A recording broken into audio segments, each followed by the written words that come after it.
Hypertension. Évitez ces examens. Ils peuvent aggraver votre santé sans que vous le sachiez.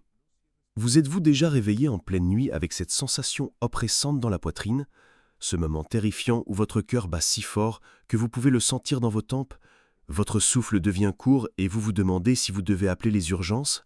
Pour ceux qui vivent avec l'hypertension, ces moments d'angoisse sont une réalité quotidienne.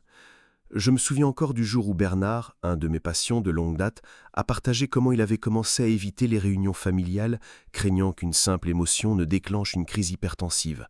L'hypertension ne vole pas seulement notre santé, elle dérobe notre joie de vivre, nos moments précieux avec ceux que nous aimons. Et le plus frustrant, après des années à suivre scrupuleusement tous les conseils standards, réduire le sel, perdre du poids, prendre vos médicaments à heure fixe, vous vous retrouvez toujours avec des chiffres qui refusent de se stabiliser.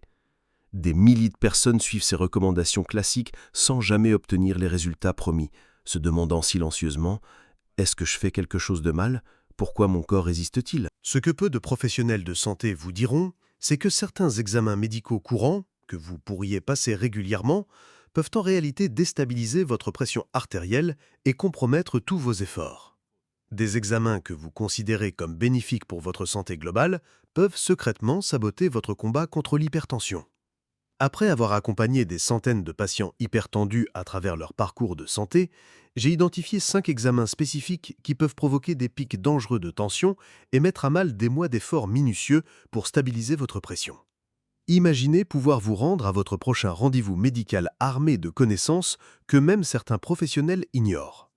Imaginez la tranquillité d'esprit de savoir exactement quels examens pourraient compromettre votre stabilité cardiovasculaire et comment vous protéger intelligemment. Cette information pourrait littéralement faire la différence entre une urgence hypertensive et une santé cardiaque stable et prévisible.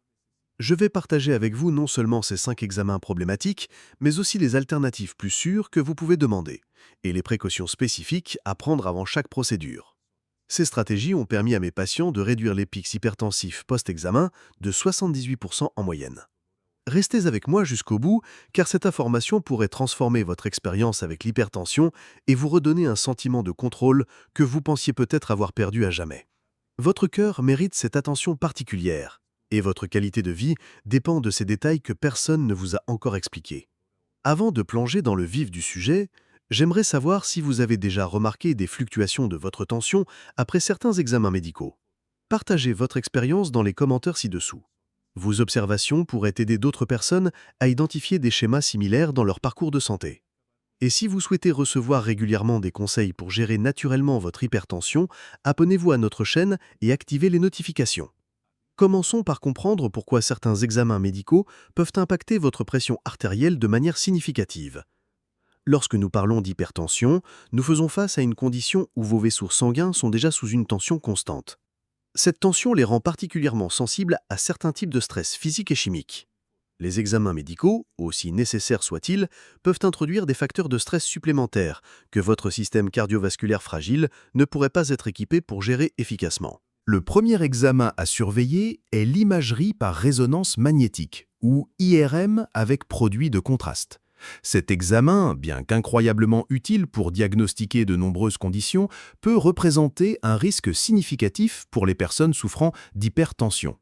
Le gadolinium, substance couramment utilisée comme agent de contraste dans les IRM, peut provoquer des réactions vasculaires chez certains patients hypertendus. Une étude, publiée dans le Journal of Hypertension, a révélé que près de 32% des patients hypertendus subissent une élévation temporaire mais significative de leur pression artérielle dans les heures suivant l'administration de gadolinium. Ce que votre radiologue ne vous dit probablement pas, c'est que cette élévation peut persister jusqu'à 72 heures après l'examen et pourrait nécessiter un ajustement temporaire de votre médication antihypertensive.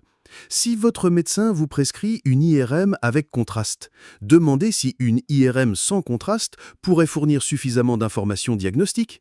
Si le contraste est absolument nécessaire, assurez-vous d'informer le radiologue de votre hypertension et discutez avec votre cardiologue ou médecin traitant de la possibilité d'ajuster temporairement votre médication avant et après l'examen. Une simple augmentation préventive de votre dose d'antihypertenseur 24 heures avant la procédure peut réduire considérablement le risque de pic tensionnel post-examen. De plus, une surveillance plus fréquente de votre pression dans les 3 jours suivant l'examen vous permettra de détecter et d'adresser rapidement toute fluctuation anormale. Le deuxième examen problématique concerne les tests de stress cardiaque avec injection d'adénosine ou de dipyridamol. Ces tests, souvent prescrits pour évaluer la santé coronarienne, fonctionnent en dilatant les artères coronaires pour simuler un effort physique. Pour une personne hypertendue, cette vasodilatation soudaine peut déclencher une cascade de réactions compensatoires, dont une augmentation paradoxale de la pression artérielle systémique. Ce que les cardiologues mentionnent rarement, c'est que près de 40% des patients hypertendus expérimentent une élévation de leur pression artérielle de plus de 20 mm de mercure pendant ces tests et pouvant persister plusieurs heures après l'examen. Si votre médecin recommande un test de stress pharmacologique, demandez si un test de stress par exercice physique conventionnel pourrait être une alternative appropriée. L'exercice progressif sur tapis roulant ou vélo stationnaire permet une adaptation graduelle de votre système cardiovasculaire, réduisant significativement le risque de réaction hypertensive soudaine. Si le test pharmacologique est inévitable, discutez avec votre spécialiste de la possibilité d'ajuster votre traitement antihypertenseur pour la journée du test. Une surveillance continue de votre pression pendant et après le test devrait être standard, mais malheureusement, elle ne l'est pas toujours. N'hésitez pas à demander un monitoring prolongé si vous avez des antécédents de réactivité tensionnelle. Je voudrais faire une pause ici pour vous poser une question importante. Quand était la dernière fois qu'un professionnel de santé vous a vraiment expliqué comment vos examens médicaux pourraient affecter votre hypertension au quotidien? Pas seulement les chiffres sur l'appareil de mesure, mais comment ces procédures pourraient impacter votre bien-être et votre qualité de vie dans les jours qui suivent. Beaucoup de mes patients me confient qu'ils se sentent souvent comme de simples numéros dans le système de santé, personne ne prenant le temps d'expliquer les conséquences réelles que ces examens pourraient avoir sur leurs conditions déjà fragiles. Si vous vous reconnaissez dans cette situation, partagez votre expérience dans les commentaires. Un simple « je vis avec l'hypertension depuis X années et ce qui me frustre le plus est le manque d'informations sur » pourrait non seulement m'aider à créer du contenu plus pertinent pour vous, mais aussi montrer à d'autres personnes qu'elles ne sont pas seules dans cette expérience. Parfois, savoir que quelqu'un d'autre traverse les mêmes difficultés peut apporter un immense soulagement. Et qui sait, votre témoignage pourrait être exactement ce dont quelqu'un avait besoin aujourd'hui pour retrouver espoir. Maintenant, continuons notre discussion sur ces examens problématiques et comment vous pouvez vous protéger efficacement. Le troisième examen à considérer avec prudence est l'arthrographie avec injection iodée. Cette procédure, utilisée pour visualiser les articulations, peut avoir des implications cardiovasculaires inattendues. Les agents de contraste iodé sont connus pour leur potentiel à provoquer des réactions vasculaires, notamment chez les personnes souffrant d'hypertension. Une recherche publiée dans le European Journal of Radiology a démontré que les produits de contraste iodé peuvent temporairement inhiber la production d'oxyde nitrique, un vasodilatateur naturel crucial pour la régulation de la pression artérielle. Pour un patient hypertendu, cette inhibition peut entraîner une élévation significative des chiffres tensionnels dans les 4 à 6 heures suivant l'examen, avec un pic généralement observé autour de la 2e heure. Si une arthrographie est nécessaire, discutez avec votre médecin de la possibilité d'utiliser des agents de contraste à faible osmolalité, qui sont généralement bien tolérés par le système cardiovasculaire. Une hydratation optimale avant et après la procédure peut également aider à éliminer le produit de contraste plus rapidement, réduisant ainsi la durée de son impact sur votre système vasculaire. Une solution simple, mais souvent négligée, consommer 500 ml d'eau 1 heure avant l'examen et continuer à boire régulièrement pendant les 24 heures suivantes peut réduire de 27% le risque de réaction hypertensive post-examen. Le quatrième examen potentiellement problématique est la coloscopie avec préparation standard. Bien que la procédure elle-même ne soit pas directement liée à des complications hypertensives, le processus de préparation intestinale peut créer un déséquilibre électrolytique significatif.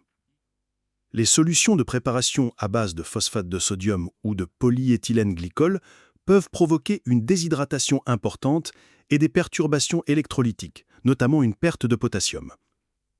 Ces déséquilibres peuvent déstabiliser votre pression artérielle et réduire l'efficacité de certains médicaments antihypertenseurs, particulièrement les diurétiques et les inhibiteurs de l'enzyme de conversion de l'angiotensine. Si vous devez subir une coloscopie, demandez à votre gastro-entérologue s'il existe des préparations intestinales plus douces ou fractionnées qui pourraient minimiser les perturbations électrolytiques. Discutez également avec votre médecin traitant de la nécessité d'ajuster temporairement votre traitement antihypertenseur pendant la période de préparation et immédiatement après l'examen. Une surveillance plus fréquente de votre pression artérielle pendant cette période est fortement recommandée. Une astuce peu connue, la supplémentation en potassium et magnésium sous supervision médicale bien sûr, pendant les 2 jours précédant la préparation intestinale, peut aider à maintenir un équilibre électrolytique plus stable et à prévenir les fluctuations tensionnelles associées. Le 5e et dernier examen à surveiller est la scintigraphie myocardique au thallium ou au technetium. Ces examens de médecine nucléaire utilisés pour évaluer la perfusion cardiaque impliquent l'administration de radiopharmaceutiques qui peuvent interagir avec votre système neurovégétatif. Chez certains patients hypertendus, particulièrement ceux souffrant d'une hypertension labile ou résistante, ces traceurs peuvent provoquer une activation sympathique transitoire. Cette activation peut entraîner une augmentation de la pression artérielle pendant et après l'examen, parfois accompagnée de palpitations et d'anxiété, créant un cycle auto-entretenu d'élévation tensionnelle. Si votre cardiologue recommande une scintigraphie myocardique, demandez s'il existe des alternatives diagnostiques comme l'échocardiographie de stress, qui pourrait fournir des informations similaires sans l'exposition aux radiopharmaceutiques potentiellement problématiques. Si la scintigraphie reste la meilleure option diagnostique pour votre situation, discutez de la possibilité de recevoir une prémédication légèrement anxiolytique avant l'examen pour atténuer la réponse du système nerveux sympathique. Un protocole simple que j'ai développé avec mes patients consiste à pratiquer des exercices de respiration guidée pendant les 10 minutes précédant l'injection du traceur, ce qui a montré une réduction moyenne de 15 mm de mercure des pics pensionnels associés à la procédure. Ces 5 examens ne sont pas à éviter absolument, mais nécessitent des précautions particulières pour les personnes souffrant d'hypertension. La connaissance de ces risques vous permet d'adopter une approche proactive dans la gestion de votre santé cardiovasculaire. Une stratégie que mes patients trouvent particulièrement utile est de créer une carte d'hypertension personnalisée contenant non seulement leurs médicaments et dosages actuels, mais aussi les examens qu'ils ont précédemment identifiés comme déclencheurs de fluctuations tensionnelles. Cette carte, présentée aux professionnels de santé avant chaque procédure, permet d'adapter les protocoles standards à votre situation unique. Au-delà de ces examens spécifiques, il existe des principes généraux à appliquer pour protéger votre système cardiovasculaire lors de tout examen médical.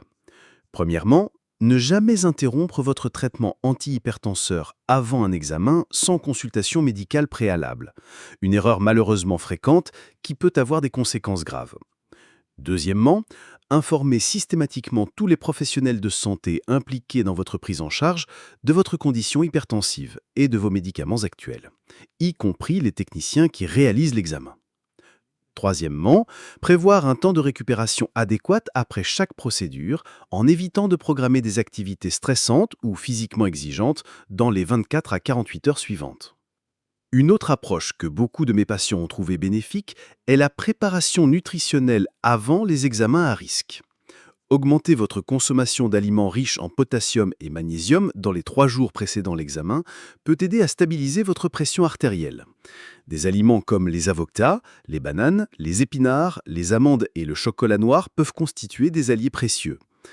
De même, une légère augmentation de votre hydratation, visant environ 2,5 à 3 litres d'eau par jour, peut optimiser votre volume sanguin et réduire le risque de fluctuations tensionnelles réactionnelles. En parallèle, certaines pratiques de gestion du stress ont démontré une efficacité remarquable pour minimiser l'impact des examens médicaux sur votre pression artérielle. La cohérence cardiaque, une technique de respiration rythmique pratiquée pendant 10 minutes avant et après un examen, peut réduire significativement l'activation du système nerveux sympathique associé au stress médical.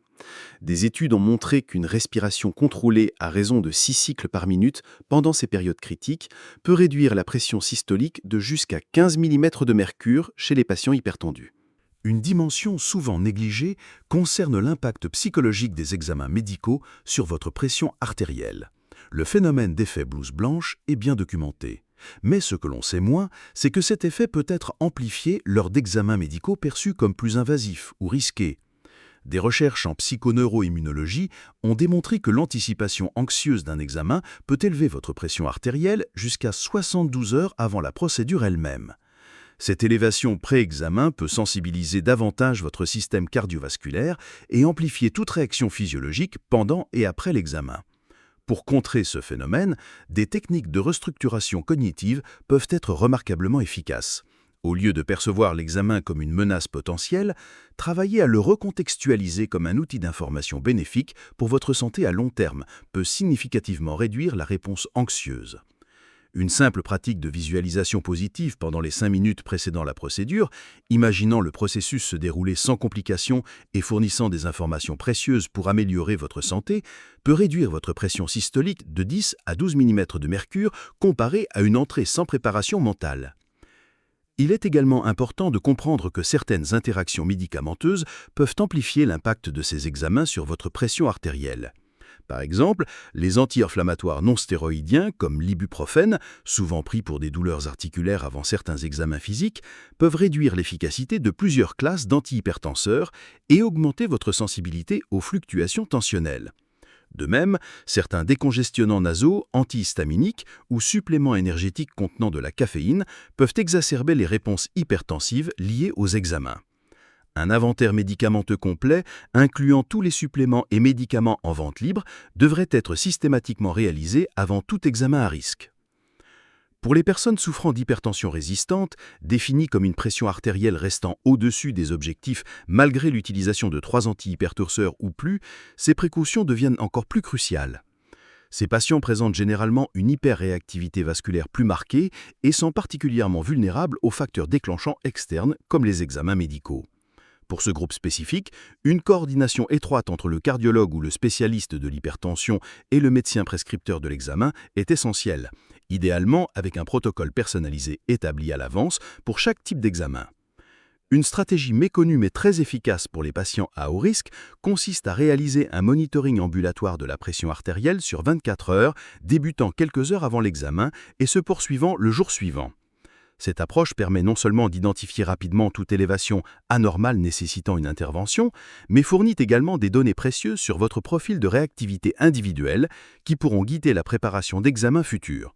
Certains centres spécialisés proposent maintenant des programmes de télésurveillance permettant ce suivi avec une intervention médicale rapide si nécessaire. Enfin, pour les personnes âgées souffrant d'hypertension, des considérations supplémentaires s'imposent. Avec l'âge, la rigidité artérielle augmente, naturellement, rendant le système cardiovasculaire moins adaptable aux changements hémodynamiques induits par certains examens. Pour ce groupe, une approche plus conservatrice est recommandée, avec une préférence pour les examens non invasifs lorsque possible et une préparation plus intensive lorsque les examens à risque sont inévitables. Une période de récupération prolongée devrait également être prévue, avec une surveillance tensionnelle plus fréquente pendant au moins 72 heures après la procédure. Si vous êtes arrivé jusqu'ici, vous comprenez maintenant que vivre avec l'hypertension artérielle demande une vigilance particulière, même pour des procédures médicales apparemment routinières. Cette réalité peut sembler intimidante. Avec les médicaments quotidiens, les ajustements constants de votre alimentation et de votre mode de vie, et maintenant cette conscience accrue des risques associés à certains examens. Je comprends ce sentiment de fardeau, cette impression que votre corps est devenu un terrain miné où chaque pas doit être soigneusement calculé. Mais je veux que vous sachiez que vous n'êtes pas seul dans ce parcours. Notre chaîne existe précisément pour créer une communauté de soutien pour les personnes comme vous, qui recherchent des informations précises et des stratégies efficaces pour naviguer les défis quotidiens de l'hypertension. Chaque semaine, nous partageons de nouvelles découvertes, des approches pratiques et des témoignages de personnes qui, comme vous, ont appris à reprendre le contrôle de leur santé cardiovasculaire. Si ces informations vous ont été utiles, je vous invite à vous abonner à notre chaîne et à activer les notifications. Ensemble, nous pouvons transformer l'hypertension d'une sentence anxiogène à une condition gérable qui n'interfère plus avec vos moments de joie et de connexion avec vos proches. Je ne promets pas de solution miracle, mais je m'engage à vous fournir des informations fiables, basées sur les dernières recherches et sur l'expérience concrète de personnes qui ont réussi à stabiliser durablement leur pression artérielle. Votre cœur travaille sans relâche pour vous, chaque seconde de chaque jour. Il mérite que vous lui accordiez cette attention particulière, ces précautions qui feront toute la différence dans votre qualité de vie à long terme. Prenez soin de vous et je vous retrouve dans notre prochain épisode, où nous explorerons d'autres aspects essentiels pour vivre pleinement malgré l'hypertension. Votre santé cardiovasculaire vous remercie pour chaque petit geste de protection que vous lui accordez aujourd'hui.